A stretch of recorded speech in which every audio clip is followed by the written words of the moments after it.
What's going on, boys and girls? I hope you're well. Hope you're looking forward to a very Merry Christmas. But before we get into Christmas, Arsenal have one more game they need to deal with, and that is our quarterfinal Carabao Cup match at home to Crystal Palace. Won't be an easy game, but I do feel confident going into this game. If I look at where Crystal Palace are coming into this one, look, I think what Glasner has done with Crystal Palace over the last season and a half has been exceptional. I think he's an unbelievable coach, and I think he's definitely destined for bigger things. And I think one of the things that probably works in our favour in this match is I feel like in recent weeks, Glasner has kind of made it fairly obvious that he has become quite frustrated by, I guess, the lack of support he feels he's received from the club in terms of new signings. I think after winning the FA Cup last season and getting into Europe, I think he expected a few more higher level of players coming through the door before this season started, and so I think there seems to be pretty clear reports that he's not going to sign an extension to his deal. And so that might be just causing a little bit of angst amongst the squad right now, knowing that he's not planning on sticking around beyond this season. If you look at Crystal Palace coming into this one, I think I went and had a look at their match history. And the last 8 games, they've lost 4, drawn 1 and won 3. So they're not coming into this in the hottest vein of form. They were just smashed by Leeds 4-1 on the weekend. The Friday before that, they drew 2-2 in the Conference League against an absolute nobody. They got smashed by Manchester City, so they're definitely not coming into this game in red-hot form or full of confidence. But in saying that, I think for these type of cup games, Crystal Palace will always be a difficult proposition, and so Arsenal will have to be really, on it in this game in order to get the win. If I take a little bit of a closer look at Arsenal, I think this is a difficult one for me because I this season is all about trophies for me. Yes, I want the Premier League. Yes, I want us to go deep in the Champions League, but we cannot get to the end of this season with not a single trophy in the cabinet. And although the Carabao Cup is not going to save our season, and if that was the only trophy we won, I know none of us are going to be sitting here going it was a successful season. But I just think at the end of the day, this is a trophy that we are now in a quarterfinal in, a winnable quarterfinal, which then puts us in a semi-final against Chelsea, which I also think is doable. And yeah, I think winning the Carabao Cup puts you in a really good position to go into the back end of that season full of confidence and with a trophy in the bag. I know Pep Guardiola put a lot of emphasis on the Carabao Cup in his first few years in charge at Man City, and they always seem to benefit from going out there and winning the Carabao Cup before they really got stuck into the end part of the season in terms of Premier League and Champions League. So I desperately want us to win this one. I do feel like this is an opportunity to maybe rotate a little bit, but at the same time, Crystal Palace won't be a walk in the park. They will play their strongest team. I think Glasner's got to a situation now where he basically just plays his strongest team week in, week out. So I do think Crystal Palace will come into this a little bit tired. They played a relatively strong team. In fact, they played a very strong team on the weekend to Leeds.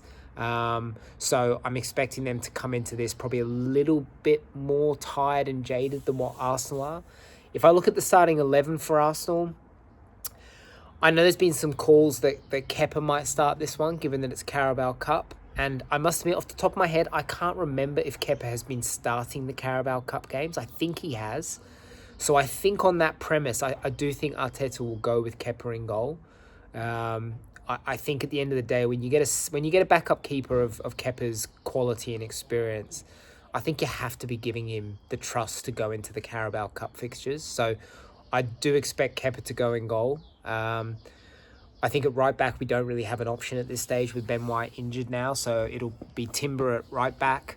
I think left back will be interesting. This is probably one of those positions where he could look to rotate and maybe give Lewis Skelly a run out. I wouldn't have an issue with that. I think, again, I do think Lewis Skelly is deserving of more minutes, although he hasn't looked amazing. But I think that comes down to the fact that he hasn't just been getting regular game time.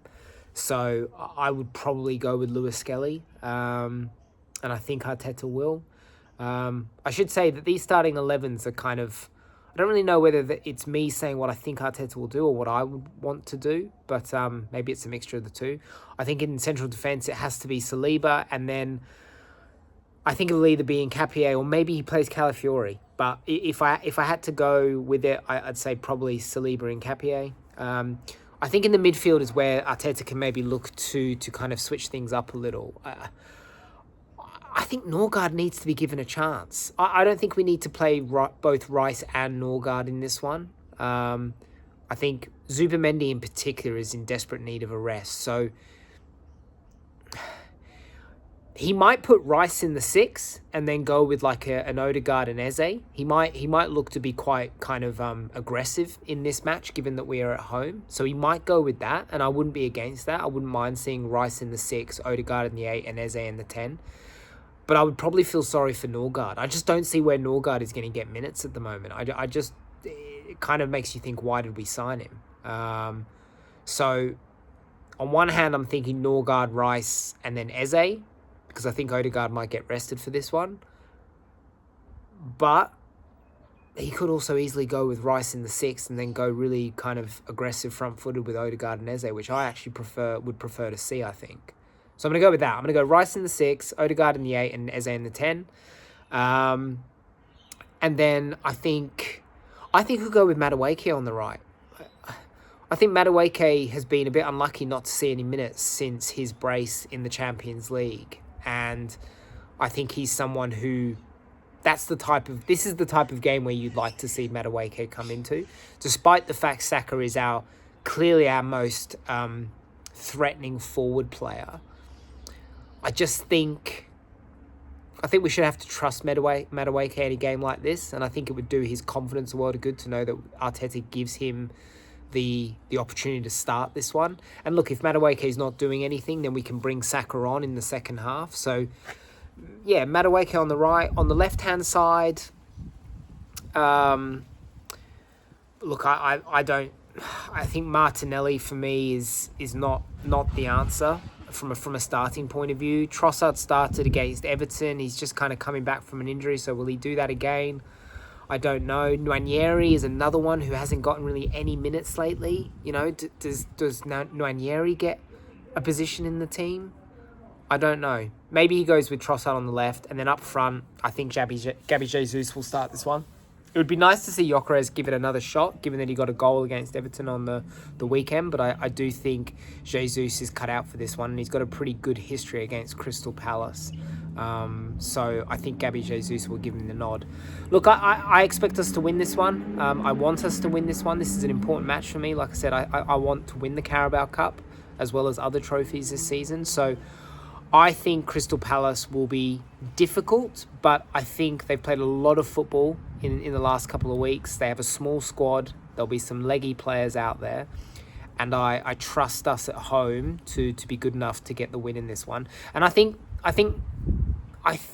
Arsenal owe the fans a bit of an exciting forward-footed, if that's a word. You know, we deserve a performance from Arsenal which is just electric. You know, go, aggressive, attacking, lots of chances being created, lots of goals.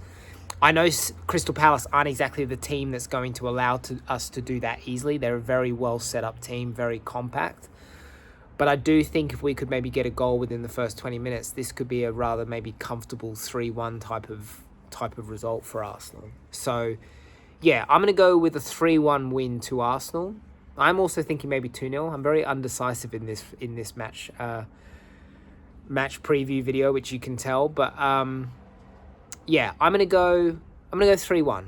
I think we might concede a goal, but I think we'll score a couple of goals in this one. As I said, I think there's definitely some opportunities to rotate. I don't think Zubimendi needs to play in this one. I think he needs to get a rest.